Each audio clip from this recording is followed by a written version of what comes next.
ಖಾತೆ ಹಂಚಿಕೆಯ ಸರ್ಕಸ್ ಮುಗೀತು. ಸರ್ಕಸ್ಸೇ ಇದೆ, ಏನು ಅನ್ಬೇಕು ಇದಕ್ಕೆ. ಬೆಳಗ್ಗೆಯಿಂದ ಒಂದೊಂದೇ ಪಟ್ಟಿಗಳು ಬರ್ತಾ ಇದ್ವು. ಈ ಪಟ್ಟಿ ಅಧಿಕೃತವ ಅಲ್ಲ, ಆ ಪಟ್ಟಿ ಅಧಿಕೃತವ ಅಲ್ಲ, ಮತ್ತೊಂದು ಪಟ್ಟಿ ಅಧಿಕೃತವ ಅಲ್ಲ. ಮತ್ತು ಎಲ್ಲಿಂದ ಬರ್ತಾ ಇದ್ದಾವೆ ಈ ಲಿಸ್ಟು ಅಂದರೆ, ಮುಖ್ಯಮಂತ್ರಿಗಳ ಕಚೇರಿಯಿಂದ ಈ ಟೆಸ್ಟಿಂಗ್ ದ ವಾಟರ್ಸ್ ಅಂತಾರಲ್ಲ, ಇದಕ್ಕೇನು ರಿಯಾಕ್ಷನ್ ಬರುತ್ತೆ ನೋಡೋಣ, ಅದಕ್ಕೇನು ರಿಯಾಕ್ಷನ್ ಬರುತ್ತೆ ನೋಡೋಣ ಅನ್ನುವ ರೀತಿಯಲ್ಲಿ ಪಟ್ಟಿಗಳು ಬಂದು ಅಂತಿಮವಾಗಿ ಮುಖ್ಯಮಂತ್ರಿಗಳು ಹೇಳಿದ್ರು, ರಾಜ್ಯಪಾಲರಿಗೆ ಕಳಿಸಿದ್ದೀವಿ, ಅವರಿಂದ ಸೈನ್ ಆಗಿ ಬಂದ ನಂತರ ಬಹಿರಂಗಪಡಿಸ್ತೀವಿ ಅಂತ ಪಟ್ಟಿ ಬಂದಿತ್ತು.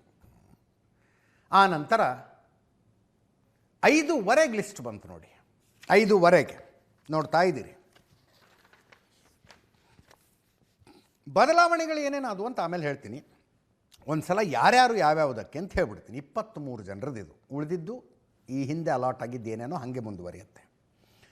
ಚಲುವರಾಯಸ್ವಾಮಿ ಜಲಸಂಪನ್ಮೂಲ, ಬಾಲಕೃಷ್ಣ ಪೌರಾಡಳಿತ ಇಲಾಖೆ, KH ಮುನಿಯಪ್ಪ ಸಮಾಜ ಕಲ್ಯಾಣ, ಸಂತೋಷ್ ಲಾಡ್ ಕಾರ್ಮಿಕ ಇಲಾಖೆ, ಬಸವಂತಪ್ಪ ಬಂದರು ಮೀನುಗಾರಿಕೆ, ಮುಜರಾಯಿ, ಮಧು ಬಂಗಾರಪ್ಪ ಪ್ರಾಥಮಿಕ ಮತ್ತು ಪ್ರೌಢಶಿಕ್ಷಣ, ಬಸವರಾಜರಾಯರೆಡ್ಡಿ ಉನ್ನತ ಶಿಕ್ಷಣ, ಜಮೀರ್ ಅಹಮದ್ ವಸತಿ ಇಲಾಖೆ, UT ಖಾದರ್ ಆರೋಗ್ಯ, ಅಲ್ಪಸಂಖ್ಯಾತರ ಕಲ್ಯಾಣ ಮತ್ತು ವಕ್ಫ್, ಲಕ್ಷ್ಮಣ ಸವದಿ ಸಹಕಾರ ಇಲಾಖೆ, ಅಜಯ್ ಸಿಂಗ್ ಸಣ್ಣ ನೀರಾವರಿ, SS ಮಲ್ಲಿಕಾರ್ಜುನ್ ಗಣಿ ಭೂ ವಿಜ್ಞಾನ ಮತ್ತು ತೋಟಗಾರಿಕೆ, ರಿಜ್ವಾನ್ ಅರ್ಷದ್ ಆಹಾರ ಇಲಾಖೆ, ಶಿವರಾಜ್ ತಂಗಡಗಿ ಹಿಂದುಳಿದ ವರ್ಗಗಳ ಕಲ್ಯಾಣ ಕನ್ನಡ ಮತ್ತು ಸಂಸ್ಕೃತಿ, ಪುಟ್ರಂಗ್ ಶೆಟ್ಟಿ ಪಶುಸಂಗೋಪನೆ ಮತ್ತು ರೇಷ್ಮೆ ಇಲಾಖೆ, ಶಿವಲಿಂಗೇಗೌಡರಿಗೆ ಅಬಕಾರಿ, ವಿಜಯಾನಂದ ಕಾಶಪ್ಪನವರ್ ಸಣ್ಣ ಕೈಗಾರಿಕೆ, ನರೇಂದ್ರ ಸ್ವಾಮಿ ಕೃಷಿ ಇಲಾಖೆ, ರಾಮಲಿಂಗಾರೆಡ್ಡಿ ಅರಣ್ಯ ಮತ್ತು ಪರಿಸರ ವಿಜ್ಞಾನ, B ನಾಗೇಂದ್ರ ಯೋಜನೆ ಮತ್ತು ಸಾಂಖ್ಯಿಕ, ರುದ್ರಪ್ಪ ಲಮಾಣಿ ಸಕ್ಕರೆ ಮತ್ತು ಜವಳಿ, ರಘುಮೂರ್ತಿ ಪರಿಶಿಷ್ಟ ಪಂಗಡಗಳ ಕಲ್ಯಾಣ ಅಂತ ಇಷ್ಟು ಸಚಿವರುಗಳಿಗೆ ಈ ಖಾತೆಗಳನ್ನು ಕೊಡಲಾಗಿದೆ. ಬದಲಾವಣೆಗಳು ಏನೇನಾಯಿತು?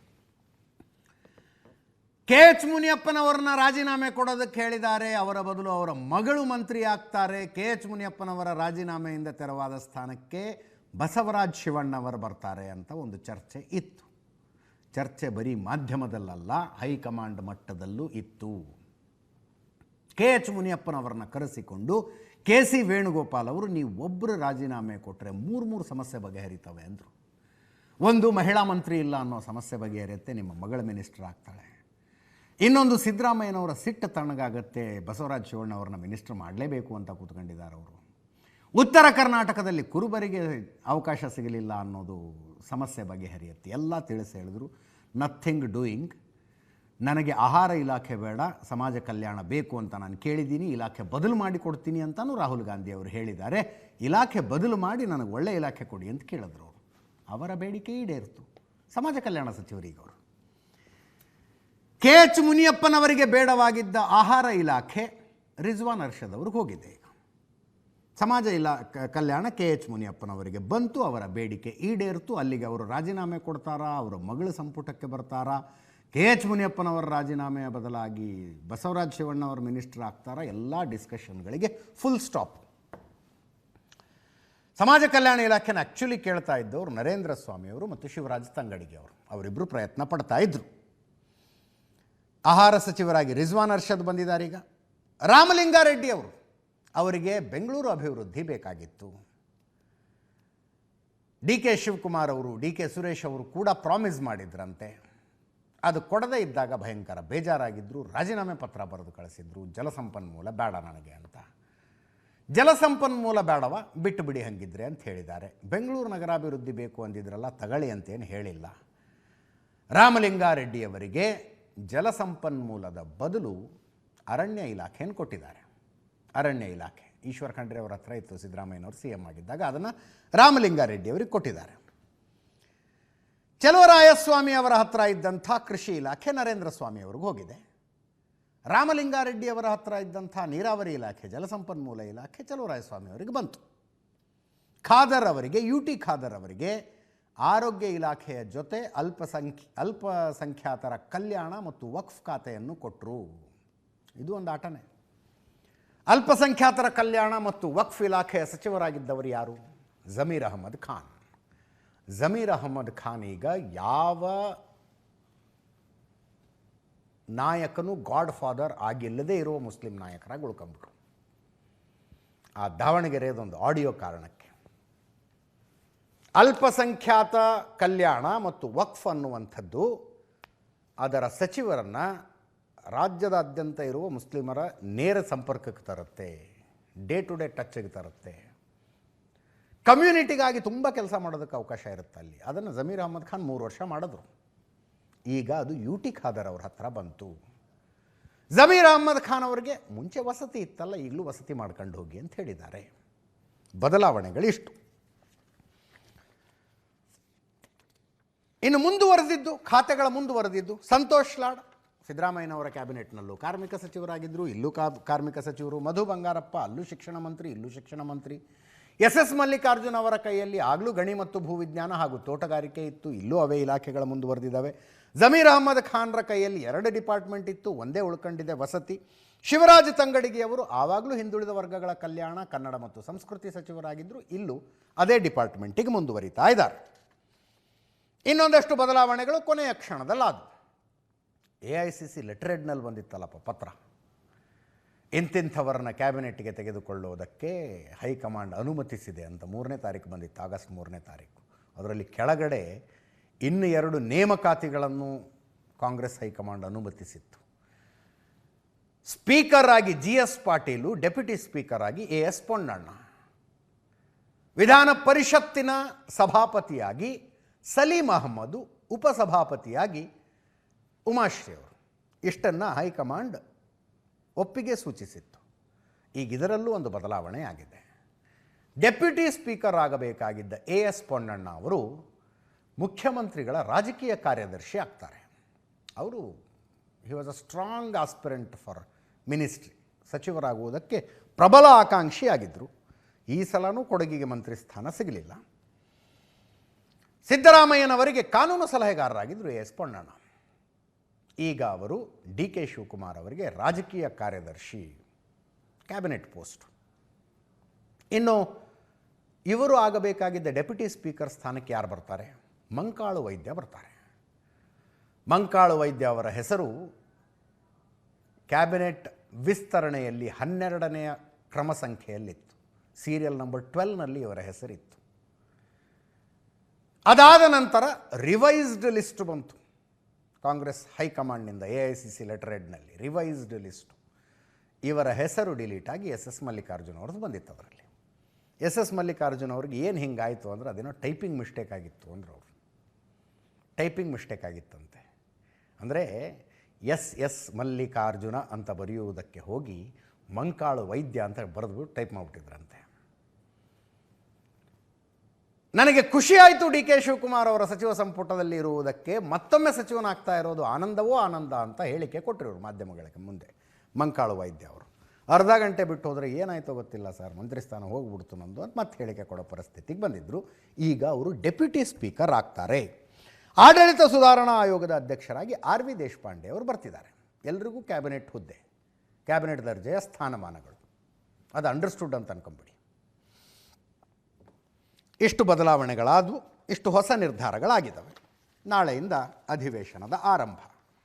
ನಾಳೆ ಶ್ರದ್ಧಾಂಜಲಿಯಲ್ಲಿ ಮುಗಿದು ಹೋಗ್ಬಿಡುತ್ತೆ.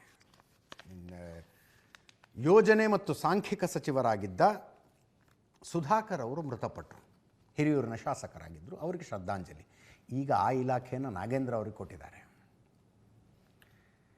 ಆ ಇಲಾಖೆ ಏನಪ್ಪ ನಮಗೂ ಪೂರ್ತಿ ಅರ್ಥ ಆಗಿಲ್ಲ ಅವ್ರು ಎಕ್ಸಾಕ್ಟ್ಲಿ ಏನು ಮಾಡ್ತಾರೆ ಅಂತ. ಅದು ಹೆಂಗಿರುತ್ತೆ ಅಂದರೆ ಕ್ಯಾಬಿನೆಟ್ನಲ್ಲಿ ಇರಬೇಕು, ಇದ್ದಂಗೆ ಇರಬೇಕು ಅನ್ನೋ ಥರದ ಜನರಿಗೆ ಕೊಟ್ಬಿಡ್ತಾರೆ ಅದನ್ನು. ನಿಮಗೇನ್ರಿ ಇರೋದಕ್ಕೊಂದು ಮನೆ ಸಿಗುತ್ತೆ, ಓಡಾಡೋದಕ್ಕೊಂದು ಕಾರ್ ಸಿಗುತ್ತೆ, ಏನೇನು ಸ್ಟಾಫ್ ಬೇಕೋ ಎಲ್ಲ ಸ್ಟಾಫ್ ತಗೋಬೋದು, ಜಿಲ್ಲಾ ಉಸ್ತುವಾರಿ ಒಂದು ಕೊಡ್ಬೋದಪ್ಪ. ಹಾಗೆ ಈಗ ಅದನ್ನು ನಾಗೇಂದ್ರರಿಗೆ ಕೊಟ್ಟಿದ್ದಾರೆ. ನಾಗೇಂದ್ರ ವಿಷಯ ನಾಳೆಯಿಂದ ಆರಂಭವಾಗಲಿರುವ, ನಾಳೆ ಶ್ರದ್ಧಾಂಜಲಿ ಮುಗಿದು ಹೋಗ್ಬಿಡುತ್ತೆ, ನಾಡಿದ್ದಿನಿಂದ ಆರಂಭವಾಗಲಿರುವ ಅಧಿವೇಶನದಲ್ಲಿ ಹಾಟ್ ಡಿಬೇಟ್ ಆಗುತ್ತೆ.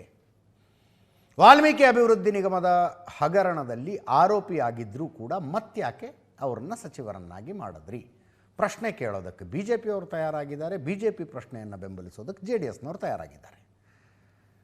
ಅದಕ್ಕೆ ಉತ್ತರಿಸೋದಕ್ಕೆ ರಾಜ್ಯ ಸರ್ಕಾರದ ಕಡೆಯಿಂದ ಏನೇನಾಗುತ್ತೆ ಅಂತ ನೋಡಬಹುದು.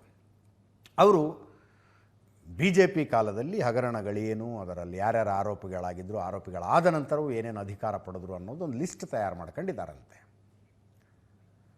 ಸೊ ಅಧಿವೇಶನದಲ್ಲಿ ಸಂಭವನೀಯ ಪ್ರಶ್ನೆಗಳ ಪಟ್ಟಿ ತಯಾರು ಮಾಡ್ಕೊಂಡಿದ್ದಾರೆ ಸರ್ಕಾರದ ಕಡೆಯಿಂದ, ಇಂತಿಂಥ ಪ್ರಶ್ನೆಗಳು ಬರ್ಬೋದು ಅಂತ. ಅದಕ್ಕೆ ಯಾರ್ಯಾರು ಹೆಂಗೆ ಉತ್ತರ ಕೊಡಬೇಕು ಅನ್ನೋದರ ತಯಾರಿ ಕೂಡ ಆಗಿದೆ. ಇವತ್ತು ಸಾಯಂಕಾಲ 4 ಗಂಟೆಗೆ ಸ್ಪೆಷಲ್ ಮೀಟಿಂಗು ತಗೊಂಡ್ರು ಮುಖ್ಯಮಂತ್ರಿಗಳು ಅವರ ಗೃಹ ಕಚೇರಿ ಕೃಷ್ಣಾದಲ್ಲಿ. ಈ ಹಿಂದೆ ಚೆನ್ನಾಗಿ ಮಾತಾಡಿದವ್ರು ಯಾರ್ಯಾರಿದ್ದಾರಲ್ಲ ಎಲ್ಲರನ್ನೂ ಕರೆದಿದ್ರಂತೆ, ಯಾವ್ಯಾವ ಸಬ್ಜೆಕ್ಟಿಗೆ ಯಾರ್ಯಾರು ಏನೇನು ಉತ್ತರ ಕೊಡಬೇಕು ಅಂತ ಚರ್ಚೆ ಮಾಡೋದಕ್ಕೆ. ಒಂದು, ನಾಗೇಂದ್ರ ಅವರನ್ನು ಕ್ಯಾಬಿನೆಟಿಗೆ ತಗೊಂಡಿದ್ದು ಡಿಬೇಟ್ ಆಗುತ್ತೆ, ಬಿಡದಿ ಟೌನ್ಶಿಪ್ ವಿಷಯ ಡಿಬೇಟ್ ಆಗುತ್ತೆ, KPSC ಹಗರಣ ಡಿಬೇಟ್ ಆಗುತ್ತೆ. ಸಿದ್ದರಾಮಯ್ಯನವರು ಬರಲಿಕ್ಕಿಲ್ಲ ಅನ್ನೋದೊಂದಿದೆ, ಸದನಕ್ಕೆ ಬರಲಿಕ್ಕಿಲ್ಲ ಅಂತ. ಅವರ ಅಸಮಾಧಾನ ತಣ್ಣಗಾಗಿಲ್ಲ ನೋಡಿ. ಖಾತೆ ಹಂಚಿಕೆ ಆಯಿತು, ಅಸಮಾಧಾನವನ್ನು ತಣ್ಣಗೆ ಮಾಡುವುದಕ್ಕೆ ಏನೇನು ನಂಬರ್ 1 ಆಪ್ಷನ್, ನಂಬರ್ 2 ಆಪ್ಷನ್ ಅಂತ ಏನು ಕೊಟ್ವಲ್ಲ, ಯಾವ ಆಪ್ಷನ್ನು ಇಲ್ಲಿ ಇಂಪ್ಲಿಮೆಂಟ್ ಆಗಿಲ್ಲ. ಅದರ ಅರ್ಥ ಸಿದ್ದರಾಮಯ್ಯನವರ ಬೇಡಿಕೆ ಈಡೇರಲಿಲ್ಲ. ಬಸವರಾಜ ಶಿವಣ್ಣ ಅವರ ಕ್ಯಾಬಿನೆಟ್ನಲ್ಲಿರಬೇಕು ಅನ್ನುವ ಸಿದ್ದರಾಮಯ್ಯನವರ ಬೇಡಿಕೆ ಈಡೇರಿಲ್ಲ. ನನ್ನ ಬೇಡಿಕೆ ಈಡೇರದೆ ಹೋದರೆ ನಾನು ಅಸೆಂಬ್ಲಿಗೆ ಬರೋದಿಲ್ಲ ಅಂತ ಹೇಳಿದ್ದಾರೆ ಅವರು, ಆಪ್ತರ ಹತ್ರ ಹೇಳಿದ್ದಾರೆ. ಕನ್ವಿನ್ಸ್ ಮಾಡಿ ಹಂಗೂ ಹಿಂಗೂ ಮಾಡಿ ಕರ್ಕೊಂಬರ್ತಾರೋ ನೋಡ್ಬೇಕು, ನಾಳೆ ಬಂದಾಗಲೇ ನಿಜ. ಇವತ್ತು 4 ಗಂಟೆಗೆ ಮೀಟಿಂಗ್ ಒಂದು ಮಾಡಿದ್ರು. ಬರ ಪರಿಸ್ಥಿತಿ ನಾಳೆ ಚರ್ಚೆ ಆಗತ್ತೆ, ಸಂಪುಟ ವಿಸ್ತರಣೆ ತಡ ಮಾಡಿದ್ರಿ ಹಾಗೆ ಹಿಂಗೆ ಅದು ಚರ್ಚೆ ಆಗುತ್ತೆ. ಇವತ್ತು 4 ಗಂಟೆಗೆ ಮೀಟಿಂಗ್ ಆಯಿತು. ಮೀಟಿಂಗ್ನಲ್ಲಿ ಯಾರೇನು ಮಾತಾಡಬೇಕು ಅಂತ ವಿವರವಾಗಿ ಹೇಳಿದ್ದಾರೆ. ಕೆಲವರು ಮಾತಾಡಿದ್ದಾರೆ, ಅದರಲ್ಲಿ ಕೇಳಿಸ್ಕೊಳ್ಳಿ. ನಾನು ಕೇಳಿಲ್ಲ ಯಾರ್ಯಾರಿಗೆ ಯಾವ ಖಾತೆ ಕೊಟ್ಟರೆ ಸರಿ ಆಗುತ್ತೆ ಅನ್ನುವಂಥದ್ದು ಆಲೋಚನೆ ಮಾಡಿಕೊಂಡು ಇವತ್ತು ಸಹಕಾರಿ ಖಾತೆ ಕೊಟ್ಟಿದ್ದಾರೆ. ಈ ಕೋಆಪ್ರೇಟಿವ್ ಮೂಮೆಂಟಿನಿಂದಲೇ ರಾಜಕಾರಣಕ್ಕೆ ಬಂದಿರತಕ್ಕಂಥದ್ದು. ಹೀಗಾಗಿ ನನಗೇನು ಅದರದ್ದು ಕಠಿಣ ಅಂತ ಅನಿಸು ಸುಲಭವಾಗಿ ಅದನ್ನು ಕೆಲಸ ಮಾಡ್ತೀನಿ. ಒಟ್ಟಾರೆ ಸಹಕಾರಿ ಇಲಾಖೆ ಒಳ್ಳೆ ಕೆಲಸ ಆಗಲಿ ಅನ್ನುವಂಥ ಭಾವನೆಯನ್ನು ಇಟ್ಕೊಂಡು ನನ್ನನ್ನು ಮಾಡಿದ್ದಾರೆ. ಅವ್ರ ನಿರೀಕ್ಷೆ ಹುಷಿ ಆಗಲಾರ್ದಂಗೆ ಕೆಲಸ ಮಾಡೋದು. ಎಲ್ಲವೂ ಮಾಡ್ತೀವಿ, ಎಲ್ಲವೂ ಮುಗಿಸ್ತೀವಿ. ವಿದಿನ್ 1 ಮಂತ್ ಎಲ್ಲವೂ ಫಿನಿಶ್. ಪರಮೇಶ್ವರ್ ಅವರು ನಾವೆಲ್ಲ ಒಟ್ಟಿಗೆ ಕುಂತು ಸಮಾಜದ ಎಲ್ಲ ಮಂತ್ರಿಗಳು ಒಟ್ಟಿಗೆ ಕುಂತು ಈ ಸಮುದಾಯಗಳಿಗೆ ಯಾವ ರೀತಿ ಅಭಿವೃದ್ಧಿ ಮಾಡಿದರೆ ಶಾಶ್ವತವಾಗಿ ಅವರು ಬಿಲೋ ಪಾವರ್ಟಿ ಲೈನಿಂದ ಮೇಲೆ ಬರ್ತಾರೆ, ಇವರು ಶಾಶ್ವತವಾಗಿ ಬದುಕನ್ನು ರೂಪಿಸ್ಕೊಳ್ತಾರೆ, ಅವರ ಮುಂದಿನ ಭವಿಷ್ಯದಲ್ಲಿ ಮತ್ತೆ ಸರ್ಕಾರ ಮೇಲೆ ಅವಲಂಬಿಸ್ತಾರೆ ಜೀವನವನ್ನು ಮಾಡೋದಕ್ಕೆ ಏನು ಮಾಡಬೇಕು ಅನ್ನೋದು ನಾವು ಉಪಮುಖ್ಯಮಂತ್ರಿಗಳ ನೇತೃತ್ವದಲ್ಲಿ ಸಭೆಯನ್ನು ಮಾಡಿಕೊಂಡು ಮುಖ್ಯಮಂತ್ರಿಗಳ ಗಮನಕ್ಕೆ ತಂದು ನಾವು ತೀರ್ಮಾನ ಮಾಡ್ಕೊಳ್ತೀವಿ. ಇಲ್ಲ, ಭಾಳ ಸಂತೋಷ. ಮತ್ತು ನನ್ನ ಮೇಲೆ ವೆರಿ ಹ್ಯಾಪಿ. ಏನು ಕೊಟ್ರೇನೂ ಹ್ಯಾಪಿನೇ, ಬಟ್ ಇದು ಕೊಟ್ಟಿದ್ದಕ್ಕೆ ಇನ್ನೂ ಜಾಸ್ತಿ ಹ್ಯಾಪಿ. ಬಿಕಾಸ್ ಆಸೆ ಇತ್ತು, ಯಾಕೆಂದರೆ ಇದರಲ್ಲಿ ಕಂಟಿನ್ಯೂ ಮಾಡಬೇಕು ಅಂತ ಹೇಳಿ. ಸೊ ಇನ್ನು ಕೆಲಸ ಕಾರ್ಯಗಳು ಏನೇನಿತ್ತು ಅದನ್ನೆಲ್ಲ ಮುಂದುವರಿಸ್ಕೊಂಡು ಒಂದು ಕಾನ್ಫಿಡೆನ್ಸ್ ಬಿಲ್ಡಪ್ ಮಾಡಿದ್ವಿ. ಆ ಕಾನ್ಫಿಡೆನ್ಸ್ನ ಎಕ್ಸಿಕ್ಯೂಟ್ ಮಾಡಬೇಕಾಗತ್ತೆ. ಐ ಥಿಂಕ್ ಫಾಸ್ಟಾಗಿ ನಾವು ಮಾಡ್ಕೊಂಡು ಹೋಗ್ತೀವಿ. ನೋಡೋಣ. ಇಲ್ಲ ಮಾನ್ಯ ಮುಖ್ಯಮಂತ್ರಿಗಳಿದ್ರು ಸ್ಪೀಡಾಗೂ ಇತ್ತು. ಏನು ನ್ಯೂನತೆಗಳು ನಾಳೆ ಮೇಲೆ ಗೊತ್ತಾಗುತ್ತೆ. ಅದೇನಾದ್ರು ಇದ್ರೆ ಸರಿ ಮಾಡೋಣ, ಅದೇನು ಕಷ್ಟ ಆಗೋದಿಲ್ಲ, ಎಲ್ಲ ಮಾಡ್ತಾರೆ ಅಂತೇಳಿ ವಿಶ್ವಾಸ ಇದೆ. ಈಗ ತಾನೇ ಕೊಟ್ಟಿದ್ದಾರೆ. ಸ್ಕೂಲಿಗೆ ಹೋಗೋಣ ವಾಪಸ್ಸು. ಸ್ಕೂಲಿಗೆ ಹೋದ್ಮೇಲೆ ಏನೇನು ಸಮಸ್ಯೆಗಳಿದ್ದಾವೆ ಇಲ್ಲ ಏನಿಲ್ಲ. ಮಾನ್ಯ ಮುಖ್ಯಮಂತ್ರಿಯವರು 2.0 ಅಲ್ಲಿ ನನ್ನ ತಂದಿದ್ದಾರೆ. ಇವತ್ತು ನಮ್ಮ ಸರ್ಕಾರ ಜೊತೆಗೆ ನಮ್ಮ ಹೈಕಮಾಂಡ್ ಜೊತೆಗೆ ರಾಜ್ಯಕ್ಕೆ ಒಳ್ಳೆ ಕೆಲಸ ಮಾಡಬೇಕಂತೇಳಿ ಹೇಳಿದ್ದಾರೆ. ಇವತ್ತು ಅವ್ರು ಯಾವ ಖಾತೆ ಕೊಟ್ಟರು ಕೂಡ ನಾನು ನಿಭಾಯಿಸಕ್ಕೆ ನಾನು ಶಕ್ತಸಿದ್ಧನಾಗಿದ್ದೆ. ನಾನು ಇವತ್ತು ಯಾವುದೇ ಖಾತೆಯನ್ನು ನಾನು ಯಾವತ್ತೂ ಕೂಡ ಕೇಳಿದ್ದಿಲ್ಲ. ಕಳೆದ ಸಂದರ್ಭದಲ್ಲಿ ಇವತ್ತು ಯಾಕಂದ್ರೆ ಕೆಲವು ಸಂದರ್ಭದಲ್ಲಿ ಕೆಲವು ವಿಶೇಷವಾಗಿ ಬೇರೆ ಬೇರೆ ವಿನಾಕಾರಣ ನನ್ನ ಮೇಲೆ ಅಪಾದನೆಗಳು ಬಂದು ಇವತ್ತು ನ್ಯಾಯಾಲಯಗಳಲ್ಲಿ ಆ ಪ್ರಕರಣಗಳಿದ್ದಾವೆ. ಆ ಪ್ರಕರಣಗಳಿಗೆ ಏನೇನು ಉತ್ತರ ಕೊಡಬೇಕು ಅವನ್ನೆಲ್ಲ ಕೂಡ ನ್ಯಾಯಾಲಯದಲ್ಲಿ ನನಗೆ ಬಹಳ ದೊಡ್ಡ ನಂಬಿಕೆ ಇದೆ. ಅದರಲ್ಲಿ ಕ್ಲಿಯರ್ ಆಗಿ ಬರ್ತೀನಿ.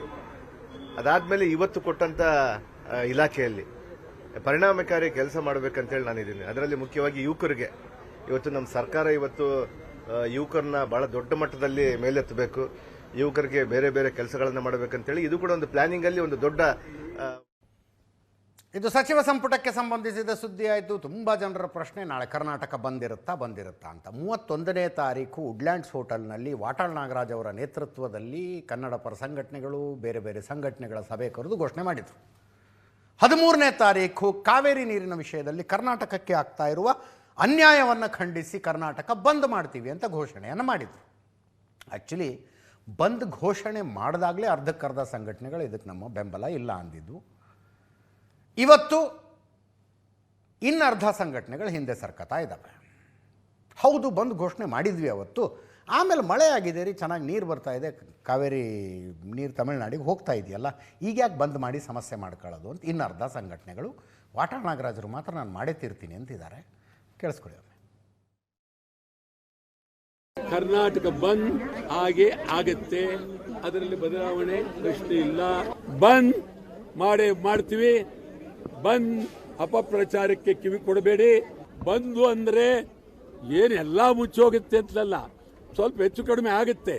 ಆ ದೃಷ್ಟಿಯಿಂದ ಬಂದ್ ಉಂಟು, ಬಂದ್ನಲ್ಲಿ ಬದಲಾವಣೆ ಇಲ್ಲ. ಯಾರ ಮಾತನ್ನು ಕೇಳಬೇಡಿ. 6ರಿಂದ 6 ನಾಳೆ ಬಂದಿದೆ. ಬಂದ್ 13, ಬಂದ್ 13, ಬಂದ್ ಕರ್ನಾಟಕ ಬಂದ್.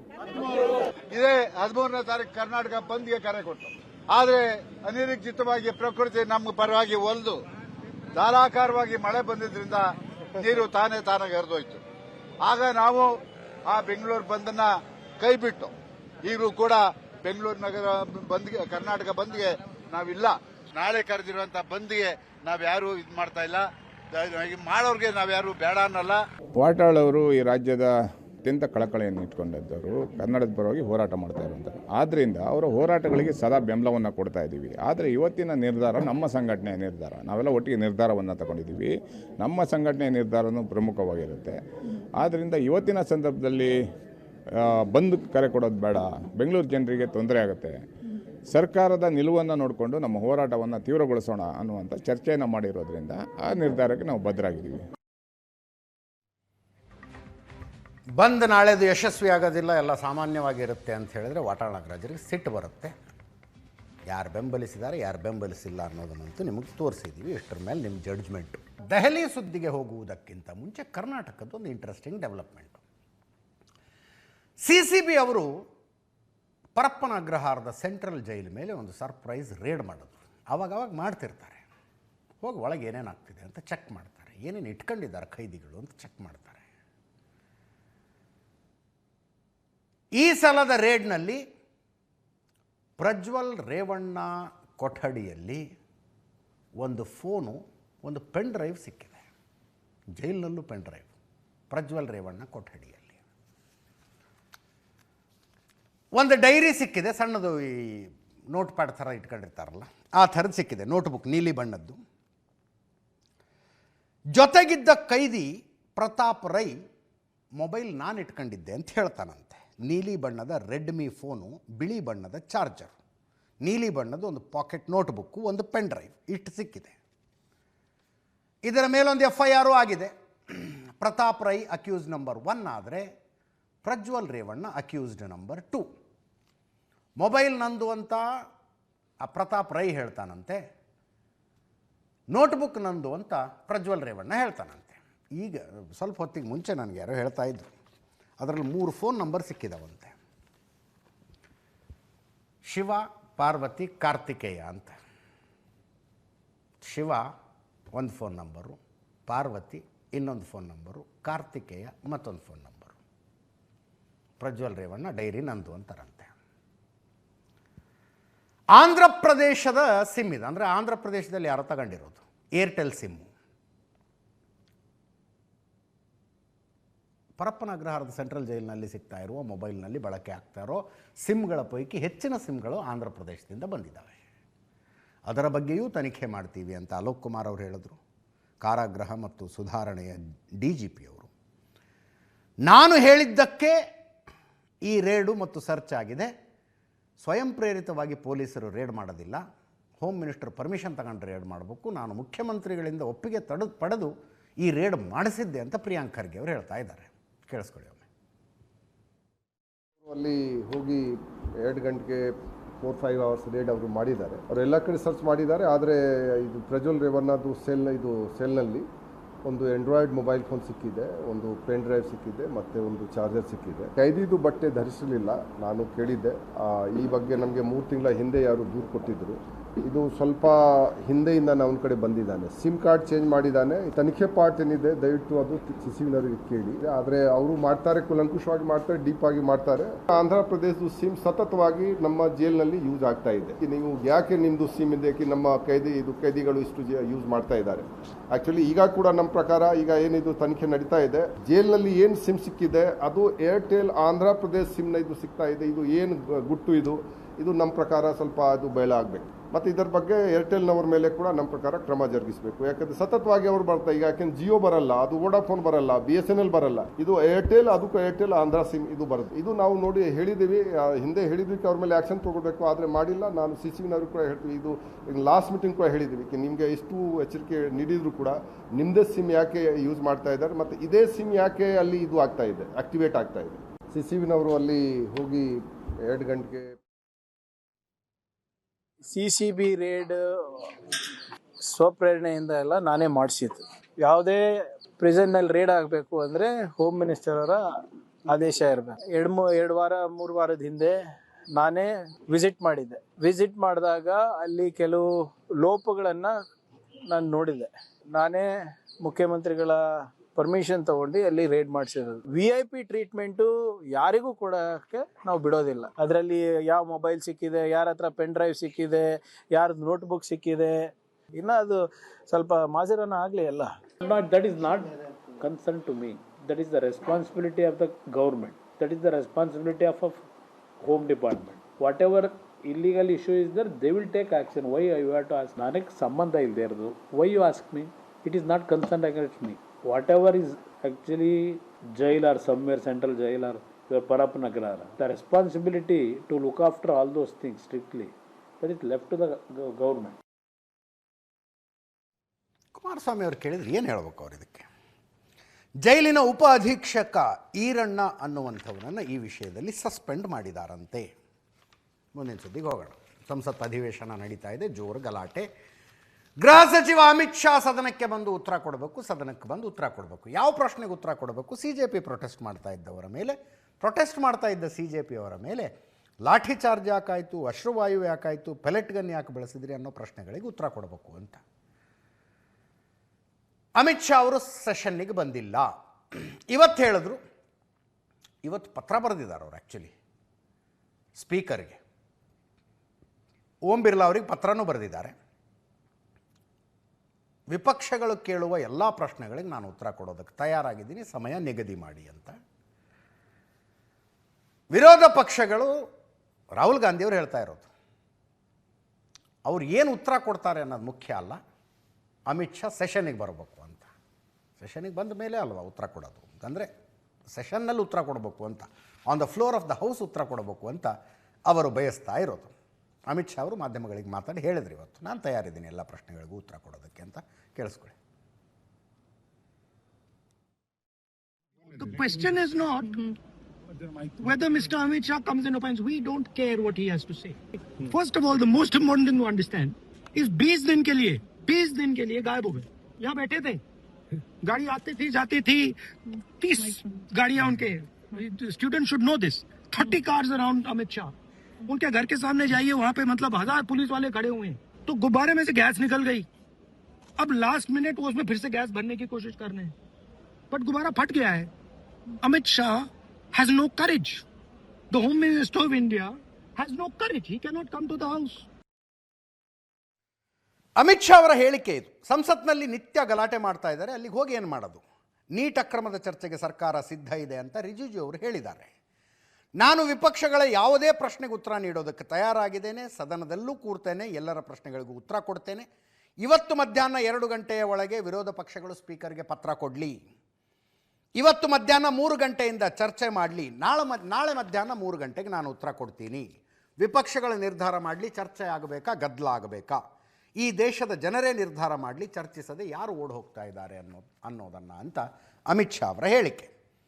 ನಾನಾಗಲೇ ಹೇಳಿದ ಹಾಗೆ ಸ್ಪೀಕರ್ ಓಂ ಬಿರ್ಲಾ ಅವರಿಗೆ ಪತ್ರನೂ ಕೊಟ್ಟಿದ್ದಾರೆ. ಅವರು ಪತ್ರದ ಸಾರಾಂಶ, ನಾನು ತಯಾರಾಗಿದ್ದೀನಿ, ಅವ್ರನ್ನ ಬರಕ್ಕೆ ಹೇಳಿ, ಚರ್ಚೆಗೆ ಬರಕ್ಕೆ ಹೇಳಿ ಅಂತ. ಅಮಿತ್ ಶಾ 30 ಗಾಡಿಗಳಲ್ಲಿ ಬರ್ತಾರೆ, ಅವರ ಮನೆಯ ಸುತ್ತ ಸಾವಿರಾರು ಪೊಲೀಸರ ಭದ್ರತೆ ಇರುತ್ತೆ ಅಂತ ರಾಹುಲ್ ಗಾಂಧಿ ಅವರು ಮಾತನಾಡಿದ್ದನ್ನು ಕೇಳಿದ್ರಿ ನೀವು. ಇನ್ನು ರಾಜ್ಯಸಭೆಯಲ್ಲಿ ಸಹಕಾರ ಇಲಾಖೆಗೆ ಸಂಬಂಧಿಸಿದ ಒಂದು ಬಿಲ್ ಮೂವ್ ಆಯ್ತಂತ ಇವತ್ತು. ಸಹಕಾರ ಸಚಿವರು ಅಮಿತ್ ಶಾ, ಗೃಹ ಇಲಾಖೆ ಜೊತೆ ಸಹಕಾರ ಇಲಾಖೆ ಅವ್ರ ಹತ್ರ ಇದೆ. ಸಚಿವರೇ ಇಲ್ಲದೆ ಹೆಂಗೆ ಬಿಲ್ ಮಾಡ್ತಾ ಇದ್ದೀರಿ? ಅನಿವಾರ್ಯ ಸಂದರ್ಭ ಆದರೆ ಓಕೆ, ಅಂಥ ಅನಿವಾರ್ಯ ಈಗೇನಿದೆ ಅಂತ ಮಲ್ಲಿಕಾರ್ಜುನ್ ಖರ್ಗೆ ಅವರು ಕೇಳಿದ್ರು. ಕೇಳಿಸ್ಕೊಳ್ಳಿ. देखिए साहब, मैं ये सब हम जानते हैं सर, और मैं यही चाहता हूं कि जिनके नाम से बिल है किसी कारण वो एब्सेंट है तो चलेगा. ये रोज का यही धंधा हो गया. आप बुलाइए उसको.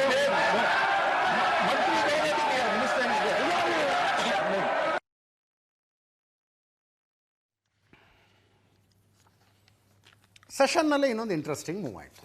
FCRA, foreign contribution regulation amendment act, amendment bill. ಈಗಾಗಲೇ ಜಾರಿಯಲ್ಲಿರುವ ಫಾರಿನ್ ಕಾಂಟ್ರಿಬ್ಯೂಷನ್ ರೆಗ್ಯುಲೇಷನ್ ಆ್ಯಕ್ಟ್ಗೆ ಕೇಂದ್ರ ಸರ್ಕಾರ ಕೆಲವು ತಿದ್ದುಪಡಿಗಳನ್ನು ತರೋದಕ್ಕೆ ಹೊರಟಿದೆ. ಈ ತಿದ್ದುಪಡಿಗಳನ್ನು ತರುವ ಮೂಲಕ ನೀವು ಮೂಲತಃ ಕ್ರಿಶ್ಚಿಯನ್ರನ್ನು ಟಾರ್ಗೆಟ್ ಮಾಡ್ತಾ ಇದ್ದೀರಿ ಅಂತ ಕಾಂಗ್ರೆಸ್ ಸೇರಿದಂತೆ ಎಲ್ಲ ವಿಪಕ್ಷಗಳ ಗಲಾಟೆ, ಆರೋಪ. KC ವೇಣುಗೋಪಾಲ್ ಅವರು ತಂದಾದರೂ ನೋಡಿ ಆ ಬಿಲ್ಲನ್ನು ಅಂದಿದ್ರು, ತಂದಾದರೂ ನೋಡಿ ಆ ಬಿಲ್ಲನ್ನು, ಆವಾಗ ವಿರೋಧ ಪಕ್ಷದ ಶಕ್ತಿ ಏನು ಅನ್ನೋದನ್ನು ತೋರಿಸ್ತೀವಿ ಅಂದಿದ್ರು. ಅಷ್ಟ್ಯಾಕೆ ಸಿಟ್ಟು? ಈ ತಿದ್ದುಪಡಿಯ ಬಗ್ಗೆ ಸಿಟ್ಟು ಕೇವಲ ವಿರೋಧ ಪಕ್ಷಗಳಿಗಷ್ಟೇ, ಭಾರತದಲ್ಲಷ್ಟೇ ಅನ್ಕೋಬೇಡಿ, ಬೇರೆ ಬೇರೆ ದೇಶಗಳಿಗೂ ಸಿಟ್ಟಿದೆ ಇದರ ಬಗ್ಗೆ. ಅಮೇರಿಕದ ಸೆನೆಟರ್ ಮಾತಾಡಿದರು. ಅಮೇರಿಕದ ಸೆನೆಟರು ಭಾರತದಲ್ಲಿನ ಕ್ರಿಶ್ಚಿಯನ್ನರಿಗೆ ಮರ್ಮಾಘಾತ ಅಂತ. ಬೇಸಿಕಲಿ ಬಿಲ್ ಏನು ಹೇಳೋದು, ನೀವು ವೈಯಕ್ತಿಕವಾಗಿ ನಿಮಗೆ ಯಾವುದೋ ಒಂದು ಸಾರ್ವಜನಿಕ ಕೆಲಸ ಮಾಡೋದಕ್ಕೆ ಅಥವಾ ನಿಮ್ಮ ಸಂಸ್ಥೆಗೆ, ನಿಮ್ಮ NGOಗೆ ವಿದೇಶದಿಂದ ದುಡ್ಡು ತರಿಸ್ಕೊಳ್ತೀರಿ ಅನ್ನೋದಾದರೆ ಅದಕ್ಕೆ ಇಂತಿಂಥ ಕರಾರುಗಳು, ಕಟ್ಟಳೆಗಳು ಇರ್ತವೆ ಅಂತ ಈ ಬಿಲ್ ಹೇಳುತ್ತೆ. ಯಾವ ಕೆಲಸಕ್ಕೆ ಅಂತ ತರಿಸ್ಕೊಂಡಿರ್ತೀರಿ ಅದನ್ನೇ ಮಾಡಬೇಕು, ಎಲ್ಲಿಗೆ ಅಂತ ತರಿಸ್ಕೊಂಡಿದ್ದೀರಿ ಅಲ್ಲಿಗೆ ಆ ದುಡ್ಡು ಹಾಕಬೇಕು. ಅದನ್ನು ಹೊರತುಪಡಿಸಿದರೆ ಲೆಕ್ಕ ಕೊಡಬೇಕು, ಆಡಿಟ್ ಆಗಬೇಕು, ಅದು ಮುಂಚೆಯಿಂದನೂ ಕಾನೂನು ಇತ್ತದು. ಇದರಲ್ಲೇನಿದೆ, ಒಂದು ಸಲ ನೀವು ಲೆಕ್ಕ ತಪ್ಪಿದ್ದೀರಿ ಅಂತ ಗೊತ್ತಾದರೆ ಈ ಮುಂಚೆ ವಿದೇಶದಿಂದ ತರಿಸಿಕೊಂಡಿರುವ ದುಡ್ಡಿನಲ್ಲಿ ಏನೇನು ನೀವು ಇನ್ಫ್ರಾಸ್ಟ್ರಕ್ಚರ್ ಮಾಡಿರ್ತೀರಲ್ಲ, ಆ ಇನ್ಫ್ರಾಸ್ಟ್ರಕ್ಚರನ್ನು ನಿಯಂತ್ರಿಸುವುದಕ್ಕೆ ಒಂದು ಪ್ರತ್ಯೇಕ ಪ್ರಾಧಿಕಾರ ರಚಿಸಲಾಗುವುದು ಅಂತಿದೆ. ಪ್ರಾಧಿಕಾರ ರಚಿಸಲಾಗುವುದು. ಆ್ಯಕ್ಚುಲಿ ಮನಮೋಹನ್ ಸಿಂಗ್ ಅವರು 2010ರಲ್ಲಿ ಇದರ ತಿದ್ದುಪಡಿ ಮಾಡಿದಾಗ ಅಕಸ್ಮಾತ್ ಯಾವುದಾದ್ರೂ NGO ಸಂಸ್ಥೆ ಫಾರಿನ್ನಿಂದ ಫಂಡ್ ತಗೊಂಡು ಮಿಸ್ಯೂಸ್ ಮಾಡ್ಕೊಂಡಿದೆ ಅಂತ ಅನಿಸಿದ್ರೆ, ಗೊತ್ತಾದರೆ ರಾಜ್ಯ ಸರ್ಕಾರಗಳು ಅದನ್ನು ತೆಗೆದುಕೊಂಡು ನಿಯಂತ್ರಿಸಬೇಕು ಅನ್ನೋ ಥರದ ಕಾನೂನು 2010ರಲ್ಲಿತ್ತು. ರಾಜ್ಯ ಸರ್ಕಾರಗಳಿಗೆ ಅದನ್ನು ಮಾಡೋದಕ್ಕಾಗ್ತಿಲ್ಲ, ಕೇಂದ್ರದಿಂದಲೇ ಒಂದು ಪ್ರಾಧಿಕಾರ ರಚನೆ ಮಾಡ್ತೀವಿ ಅಂತ ಹೊರಟಿದ್ದಾರೆ. ಅದಕ್ಕೆ ವಿರೋಧ ಪಕ್ಷಗಳ ಆಕ್ರೋಶ. ನೆನಪಿರಲಿ, ಈ ಬಿಲ್ ಪಾಸ್ ಮಾಡಬೇಕು ಅಂದರೆ 2/3 ಸಂಖ್ಯೆ ಬೇಕಾಗಿಲ್ಲ. ಅಮೆಂಡ್ಮೆಂಟ್ ಇದು. ಸಿಂಪಲ್ ಮೆಜಾರಿಟಿ ಇದ್ರೆ ಪಾಸ್ ಆಗಿಬಿಡುತ್ತೆ. ಸಿಂಪಲ್ ಮೆಜಾರಿಟಿ ಕೇಂದ್ರ ಸರ್ಕಾರದ ಹತ್ರ ಇದೆ, ಸಾಕಬೇಕಾದಷ್ಟಿದೆ. ಮತ್ತು ಆರಾಮಾಗಿ ಪಾಸ್ ಮಾಡ್ಕೋಬಹುದಾಗಿತ್ತಲ್ಲ. ನೋ, ಮಾಡ್ಕೊಳ್ಳಿಲ್ಲ ಅವರು. ಜಾಯಿಂಟ್ ಪಾರ್ಲಿಮೆಂಟ್ರಿ ಕಮಿಟಿಗೆ ಕಳಿಸಿದ್ರು. ಜಂಟಿ ಸದನ ಸಮಿತಿ, 31 ಜನ ಸದಸ್ಯರಿರುವ ಜಂಟಿ ಸದನ ಸಮಿತಿ ಕಳಿಸಿದ್ರು. ಈ ಬಿಲ್ ಯಾಕೆ ಬೇಡ, ಇದರಲ್ಲಿ ಏನು ಸಮಸ್ಯೆ ಇದೆ, ಹೀಗಿರುವ ಬದಲು ಹಾಗಿದ್ದರೆ ಪರವಾಗಿಲ್ವಾ, ಇಂಥ ಚರ್ಚೆಗಳನ್ನು ಎಷ್ಟು ಮಾಡೋದಿದೆ ಮಾಡಬನ್ನಿ ಅಲ್ಲಿ ಅಂತ ಕೇಂದ್ರ ಸರ್ಕಾರ ಜಂಟಿ ಸದನ ಸಮಿತಿಗೆ ಕಳಿಸಿದೆ. ಅದರ ಬಗ್ಗೆ ಚರ್ಚೆ ಆಯಿತು. ವೇಣುಗೋಪಾಲ್ ಅವರು ಇದನ್ನು ವಾಪಸ್ ತಗೋಬೇಕು ಅಂದರು. ಬಿಲ್ ವಾಪಸ್ ತಗೊಳ್ಳಿ, NGO ಮತ್ತು ಅಲ್ಪಸಂಖ್ಯಾತ ಶಿಕ್ಷಣ ಸಂಸ್ಥೆಗಳು ಒಳ್ಳೆ ಕೆಲಸ ಮಾಡ್ತಾ ಇರೋರನ್ನು ಟಾರ್ಗೆಟ್ ಮಾಡೋದಕ್ಕೆ ಈ ಬಿಲ್ ತರ್ತಾ ಇದ್ದೀರಿ ಅಂತ. ಅದಕ್ಕೆ ಜಂಟಿ ಸದನ ಸಮಿತಿಗೆ ಕೊಡುವ ನಿರ್ಧಾರವನ್ನು ಕಿರಣ್ ರಿಜಿಜು ಅವರು ಘೋಷಣೆ ಮಾಡಿದ್ರು. ಕೇಳಿಸ್ಕೊಳ್ಳಿ ಅದನ್ನು. Sir, this legislation is clearly for targeting NGOs and minority institutions, those who are doing good work. One side, RSS getting complete donation from the foreign countries. On one side, RSS is getting. On the other side, government is trying to target the minorities and NGOs. The government should withdraw this bill. The government should withdraw this bill. और ये कई दिनों से Congress party और बाकी लोगों ने मांग किया है कि JPC में भेजा जाए। प्रमुख बिल्स को ज्वाइंट पार्लियामेंट्री कमेटी या सिलेक्ट कमेटी या स्टैंडिंग कमेटी में रेफर किया जाए। जब हम महत्वपूर्ण किसी वेणुगोपाल जी या किसी पार्टी के मेंबर को इस बिल में आपत्तिजनक कोई चीज है या किसी वहां बिंदु पे इसका विरोध है तो जेपीसी में आप अपना मत रख सकते हैं। जेपीसी में पर्याप्त समय मिलेगा। जो सरकार FCRA ला रही है इसके खिलाफ में हम पूरे विपक्षी लोग हैं। और सभापति महोदय, अगर जो माननीय मंत्री जी कह रहे हैं, नहीं माननीय मंत्री जी कह रहे हैं कि माइनॉरिटी के खिलाफ नहीं है।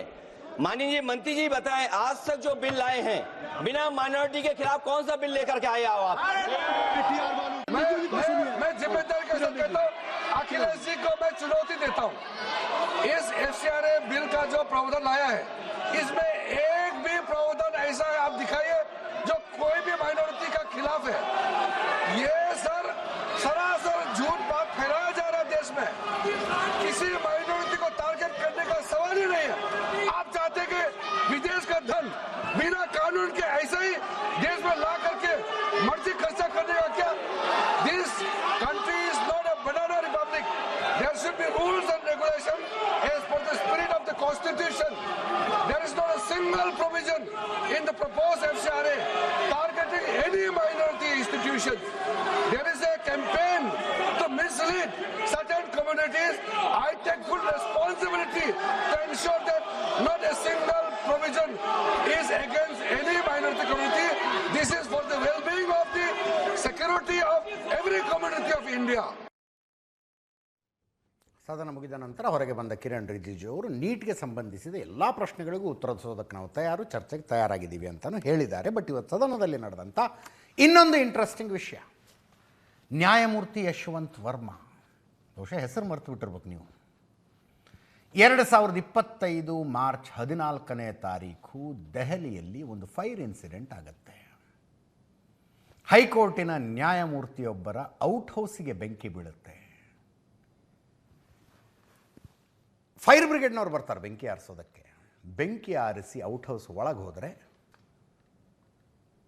ಅಲ್ಲಿ ಅರ್ಧಂಬರ್ಧ ಸುಟ್ಟ 500 ನೋಟುಗಳು ಸಿಗ್ತವೆ, ಸುಟ್ಟ ನೋಟುಗಳು ಸಿಗ್ತವೆ. ಮ್ಯಾಟರ್ ರಿಪೋರ್ಟ್ ಆಗುತ್ತೆ. ಇಂಥ ಘಟನೆ ಬೇರೆ ಯಾರದ್ದಾದರೂ ಮನೆಯಲ್ಲಿ ನಡೆದಿದ್ದರೆ ED IT ಎಲ್ಲ ಹೋಗ್ತಿದ್ವು. ಬಟ್ ಅವರು ನ್ಯಾಯಮೂರ್ತಿಗಳು, ಹಾಗೆಲ್ಲ ಹೋಗಕ್ಕೆ ಬರಲ್ಲ. ಒಂದು ಸಮಿತಿ ರಚಿಸಲಾಯಿತು, 3 ಜನರ ಸಮಿತಿ. ಆ್ಯಕ್ಚುಲಿ ಇಂಪೀಚ್ಮೆಂಟ್ ಮೋಷನ್ ಮೂವ್ ಆಗಿತ್ತು. 200 ಜನ MP ಗಳ ಸೈನ್ ಹಾಕಿದ್ರು. ತನಿಖಾ ಸಮಿತಿ ನೇಮಕ ಆಯಿತು. ಸುಪ್ರೀಂ ಕೋರ್ಟ್ನ ನ್ಯಾಯಮೂರ್ತಿ ಅರವಿಂದ್ ಕುಮಾರರ ನೇತೃತ್ವದಲ್ಲಿ MM ಶ್ರೀವಾತ್ಸವ ಅವರಿದ್ದರು. ಮದ್ರಾಸ್ ಹೈಕೋರ್ಟ್ನ ಮುಖ್ಯ ನ್ಯಾಯಮೂರ್ತಿಗಳು, ಜೊತೆಗೆ BV ಆಚಾರ್ಯ ಅವರಿದ್ದರು, ಹಿರಿಯ ವಕೀಲರು. ಆ ಕಮಿಟಿ ರಿಪೋರ್ಟ್ ಕೊಟ್ಟಿದೆ. ಆ ರಿಪೋರ್ಟ್ ಇವತ್ತು ಲೋಕಸಭೆ ರಾಜ್ಯಸಭೆ ಎರಡೂ ಕಡೆ ಮಂಡನೆಯಾಯಿತು. ಲೋಕಸಭೆ ಮಹಾಪ್ರಧಾನ ಕಾರ್ಯದರ್ಶಿ ಉತ್ಪಲ್ ಕುಮಾರ್ ಸಿಂಗ್ ಮತ್ತು ರಾಜ್ಯಸಭೆಯಲ್ಲಿ ಮಹಾಪ್ರಧಾನ ಕಾರ್ಯದರ್ಶಿ PC ಮೋದಿ ವರದಿ ಮಂಡನೆಗಳನ್ನು ಮಾಡಿದ್ರು. ಏನು ಫೈಂಡಿಂಗ್ ಏನಿದರದು? ಯಶವಂತ್ ವರ್ಮಾ ತಪ್ಪಿತಸ್ಥರು ಅಂತ ಈ ಕಮಿಟಿಯ ವರದಿ ಹೇಳ್ತಾ ಇದೆ. ನಿಮ್ಮ ಮನೇಲಿ ದುಡ್ಡು ಹೆಂಗೆ ಬಂತು ಅಂದರೆ ಗೊತ್ತಿಲ್ಲ ನನಗೆ, ಯಾರೋ ತಂದಿಟ್ಟಿದ್ರು ಅಂತಾರಂತವ್ರು.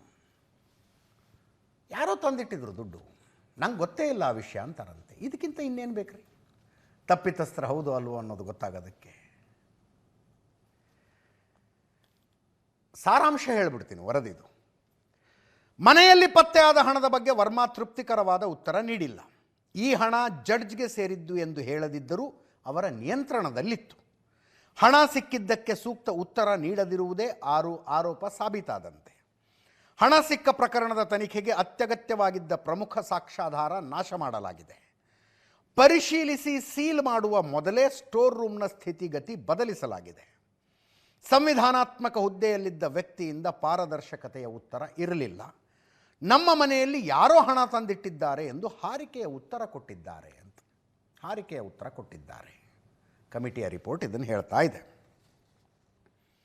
ದೆಹಲಿಯ ನಂಬರ್ 30 ತುಘಲಕ್ ಕ್ರೆಸೆಂಟ್ನಲ್ಲಿ ಇವರ ಮನೆಯ ಸ್ಟೋರ್ ರೂಮ್ನಲ್ಲಿ ದುಡ್ಡಿತ್ತು. ಅದೇ ಸ್ಟೋರ್ ರೂಮಿಗೆ ಬೆಂಕಿ ಬಿದ್ದಿತ್ತು 2025 ಮಾರ್ಚ್ 14ನೇ ತಾರೀಕು. ಜುಲೈನಲ್ಲಿ 200ಕ್ಕೂ ಹೆಚ್ಚು ಸಂಸದರು ಇಂಪೀಚ್ಮೆಂಟ್ ಮೋಷನ್ಗೆ ಸೈನ್ ಹಾಕಿದರು. ತನಿಖೆಗಾಗಿ ಸ್ಪೀಕರ್ ಓಂ ಬಿರ್ಲಾ ಅವರು ಸಮಿತಿ ರಚನೆ ಮಾಡಿದರು 2025 ಆಗಸ್ಟ್ 12ನೇ ತಾರೀಕು. ತನಿಖಾ ವರದಿಯನ್ನು ಮೇ ತಿಂಗಳಲ್ಲಿ ಸ್ಪೀಕರ್ಗೆ ಈ ಸಮಿತಿ ಕೊಟ್ಟಿತ್ತು. ಇವತ್ತು ಮಂಡನೆಯಾಗಿದೆ. ಏಪ್ರಿಲ್ 2026ರಲ್ಲಿ ರಾಷ್ಟ್ರಪತಿಗಳಿಗೆ ನ್ಯಾಯಮೂರ್ತಿ ಯಶವಂತ್ ವರ್ಮಾ ರಾಜೀನಾಮೆ ಸಲ್ಲಿಸಿದ್ದಾರೆ. ಆ್ಯಕ್ಚುಲಿ ದುಡ್ಡು ಸಿಕ್ಕ ನಂತರ ಇವ್ರನ್ನ ಟ್ರಾನ್ಸ್ಫರ್ ಮಾಡಲಾಗಿತ್ತು. ಟ್ರಾನ್ಸ್ಫರ್ ಮಾಡಿದ್ರು ಅಲಹಾಬಾದ್ ಹೈಕೋರ್ಟ್ಗೆ. ಅಲಹಾಬಾದ್ ವಕೀಲರು ಬೀದಿಗಿಳಿದು ಪ್ರತಿಭಟನೆ ಮಾಡಿದರು. ಇಂಥವ್ರು ನಮ್ಮ ಕೋರ್ಟಿಗೆ ಯಾಕೆ ಹಾಕಿದ್ರಿ ಅಂತ. ಇಲ್ಲಿಗೆ ಬಂದಿದೆ. ಮುಂದಿನ ಸುದ್ದಿಗೆ ಹೋಗೋಣ. ಮಾಜಿ ಪ್ರಧಾನಿ ರಾಮನಾಥ ಕೋವಿಂದ್ ಅವರ ಆತ್ಮಚರಿತ್ರೆ ಬಿಡುಗಡೆ ಆಯಿತು ಇವತ್ತು. Triumph of the Indian republic, my life my struggles ಅಂತ ಬುಕ್ಕು. ಆತ್ಮಚರಿತ್ರೆ, ಆಟೋಬಯೋಗ್ರಫಿ ಅವ್ರದ್ದು. ಬಿಡುಗಡೆ ಮಾಡಿದವರು ಪ್ರಧಾನಿ ನರೇಂದ್ರ ಮೋದಿ. ಈ ವೇದಿಕೆಯಲ್ಲೂ ಜನ್ಸಿಗಳನ್ನು ಅಡ್ರೆಸ್ ಮಾಡಿ ಮಾತಾಡಿದ್ರು ಅವರು. ಶಾರ್ಟ್ಕಟ್ಗಳ ಹೊಡೆತ ಕೊಡ್ತವೆ, ಹುಷಾರಾಗಿರಿ ಅಂತ. ಶಾರ್ಟ್ಕಟ್ಗಳ ಹೊಡೆತ ಕೊಡ್ತವೆ. ಶ್ರಮದ ಮಾರ್ಗವೇ ಉತ್ತಮ ಮಾರ್ಗ ಅಂತ. ಕೇಳಿಸ್ಕೊಳ್ಳಿ. और मैं खास करके युवा पीढ़ी से आग्रह करूंगा, रील का जमाना है,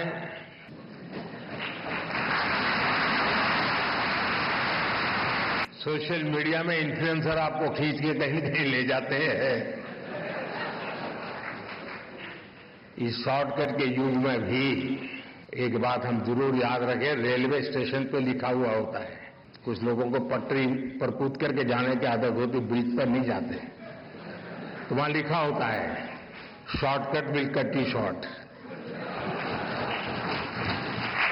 और अगर शॉर्टकट के रास्ते से भी कहीं बाहर निकलना है तो मैं नौजवानों को कहूंगा, आपको जिसका भी पसंद हो ऑटोबायोग्राफी जरूर पढ़ें. ऑटोबायोग्राफी उस कालखंड की इतिहास की घटनाओं को अलग तरीके से समझने का अवसर देती है. इतिहास से काफी निकट होता है वो कालखंड बायोग्राफी का. और इसलिए मैं जरूर चाहूंगा कि कोविंद जी की जो मेहनत है वो आने वाली पीढ़ियों को काम आए, युवा पीढ़ी को विशेष रूप से काम आए. बहुत बहुत शुभकामनाएं. ಒಂದೇ ಒಂದು ಇಂಟ್ರೆಸ್ಟಿಂಗ್ ಇಂಟರ್ನ್ಯಾಷನಲ್ ನ್ಯೂಸ್ ಇದೆ. ನಮ್ಮ ಪಕ್ಕದ ದೇಶ ಪಾಕಿಸ್ತಾನದ್ದು. ಪಾಕಿಸ್ತಾನದಲ್ಲಿ ಬೇರೆ ಬೇರೆ ಪ್ರಾಂತ್ಯಗಳಿದ್ದಾವೆ. ಸಿಂಧ್, ಪಂಜಾಬ್, ಬಲೂಚಿಸ್ತಾನ್, ಪಾಕ್ ಆಕ್ಯುಪೈಡ್ ಕಾಶ್ಮೀರ್ ಇತ್ಯಾದಿ. ಈ ಪ್ರಾಂತ್ಯಗಳ ಪೈಕಿ ಎಲ್ಲಕ್ಕಿಂತ ದೊಡ್ಡ ಪ್ರಾಂತ್ಯ ಬಲೂಚಿಸ್ತಾನ. ಆ ಬಲೂಚಿಸ್ತಾನ ನಾವು ಪಾಕಿಸ್ತಾನದವ್ರು ಅಲ್ಲೇ ಅಲ್ಲ ಅಂತ ಹೋರಾಟ ಮಾಡ್ತಾ ಇದ್ದಾರೆ. ನಮ್ಮದು ಪ್ರತ್ಯೇಕ ರಾಷ್ಟ್ರ ಅಂತ. ಪ್ರತ್ಯೇಕ ರಾಷ್ಟ್ರ ಅನ್ನೋದು ಬೇಡಿಕೆ ಅಲ್ಲ ಅವ್ರದ್ದು, ಯಾವತ್ತೂ ಈಡೇರಿದ ಬೇಡಿಕೆ ಅದು.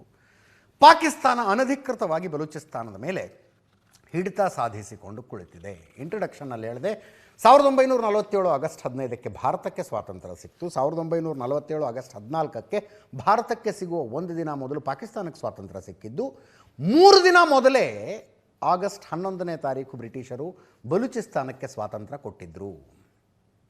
ಆದರೆ ಮೊಹಮ್ಮದ್ ಅಲಿ ಜಿನ್ನಾ ಸೈನ್ಯ ನುಗ್ಗಿಸಿ ಬಲೂಚಿಸ್ತಾನವನ್ನು ವಶಪಡಿಸಿಕೊಂಡು ಬಿಟ್ಟಿದ್ದ. ಆವತ್ತಿನಿಂದ ಇವತ್ತಿನ ತನಕ ಹೋರಾಟ ಮಾಡ್ತಾನೇ ಇದ್ದರು ಬಲೂಚಿಗಳು. ಈಗ ನಮ್ಮದು ಸ್ವತಂತ್ರ ರಾಷ್ಟ್ರ ಅಂತ ಘೋಷಣೆ ಮಾಡ್ಕೊಂಡಿದ್ದಾರೆ. ನೆನ್ನೆ ಘೋಷಣೆ ಮಾಡಿಕೊಂಡಿದ್ದಾರೆ ಆಗಸ್ಟ್ 11ಕ್ಕೆ. ನೋಡಿ ಅಲ್ಲಿ ಸೇರಿರೋ ಜನ ನೋಡ್ತಾ ಇದ್ದೀರಿ.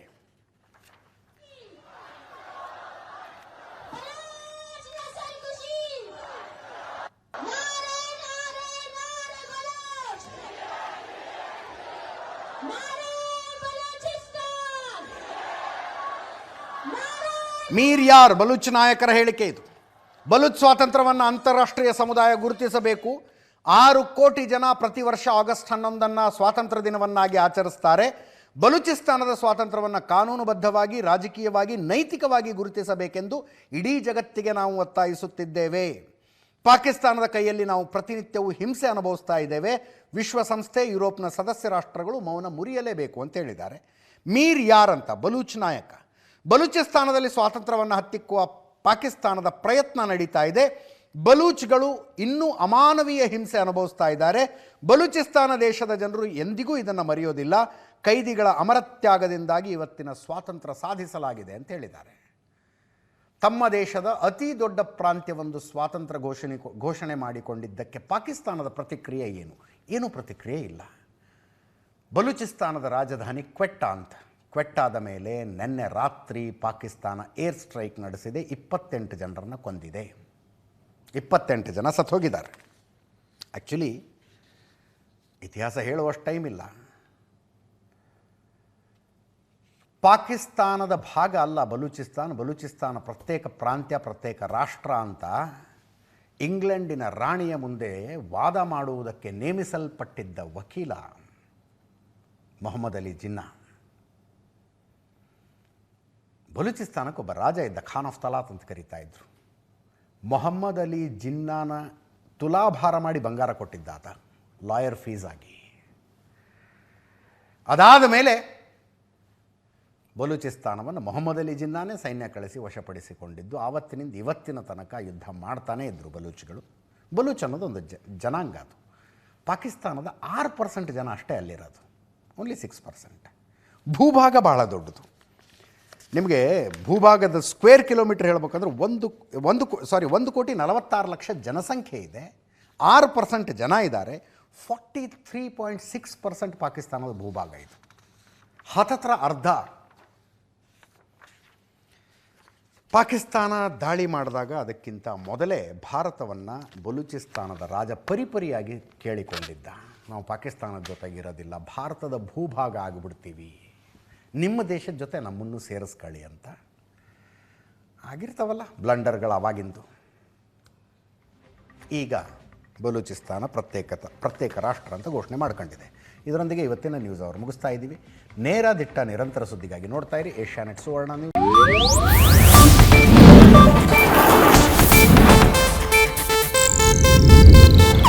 ಇದು ಏಷ್ಯಾನೆಟ್ ನ್ಯೂಸ್ ನೆಟ್ವರ್ಕ್ ಪ್ರಸ್ತುತಿ.